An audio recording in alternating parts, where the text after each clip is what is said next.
Bismillahir Rahmanir Rahim. I try and use my art as a means of, first of all, clarifying a lot of misconceptions about Islam. I think when you see me already, my default, people may think, oh, he's black, he can't be Muslim. This is something so strange that I've encountered before. People are like, oh, you're African, you're not Muslim. I'm like, sorry, well, I didn't realize, Muslim was a color, And so already from the bat, it's like, okay, maybe I've changed their perception of what a Muslim is. He really needs help. Please judge me all you want, but keep the verdicts to yourself, because no matter who you love, there will always be obstacles and critics, and good looks aren't everything, but hey, it's all I've really got. I try and use my art as something that will speak to people and critically challenge this day and age's perception of religion, especially Islam. Islam in the media, and according to many Western accounts, is a religion of anger, a religion of violence, is a religion of terrorism, all these, these words they use. But I think what's important is when you start doing something with the intention of, bettering somebody or bettering a community, or do something with the intention of fighting an injustice or bringing awareness to an issue that maybe people don't know about, then your writing becomes an act of worship as a Muslim. So, hopefully my art can be somewhat of a catalyst to getting to know each other, getting to know what it is I believe in. And if you don't like it, that's fine, but at least take the time to listen. That's all I ask. Let this be a lesson for anyone who has ever felt physically odd. Don't be fooled by this material world magazine facade. Just say Alhamdulillah, because every day is just another reason to thank God, okay? So people, please, don't be sad. Be happy for every single amazing, beautiful, blessed, joyous thing that you have in this life.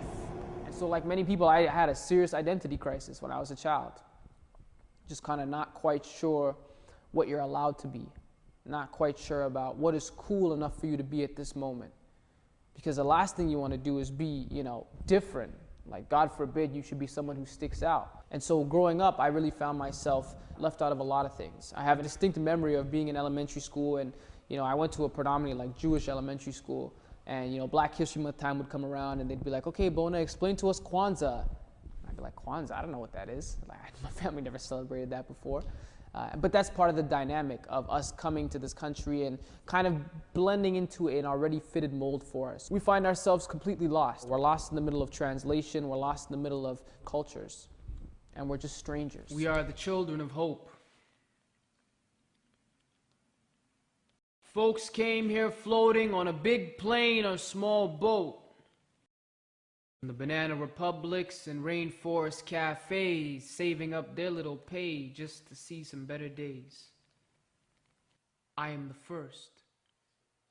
Born onto this land, I navigate with ease. For my parents' sake, I will survive by any means, if that means physics, bio, calculus, and chemistry. These boring subjects encompass their every single dream. At 15, I translate between the judge and the jury. My teacher says I'm doing bad. I tell my dad not to worry. Plus, I can't translate all the hate that she gives me. Racist curriculum, I'm not dumb and don't need your pity.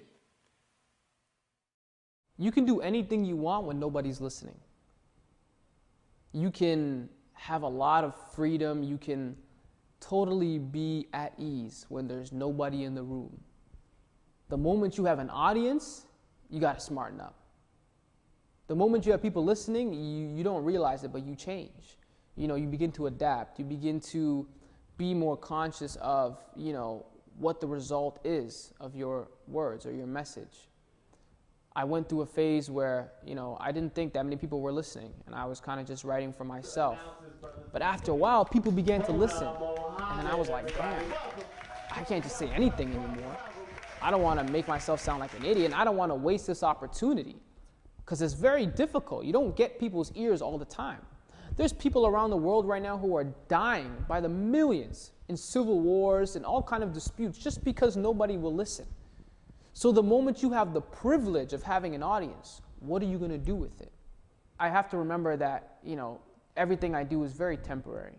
And it may be interesting today, but unless I really, make a proper intention, unless I create some sort of end goal, unless I'm doing it for a real reason, it won't be impactful. And you find that most of the best art has to come from a genuine place. Garbage can only take you so far. You can only BS until a certain point. After that, it has to get real, or you just won't survive.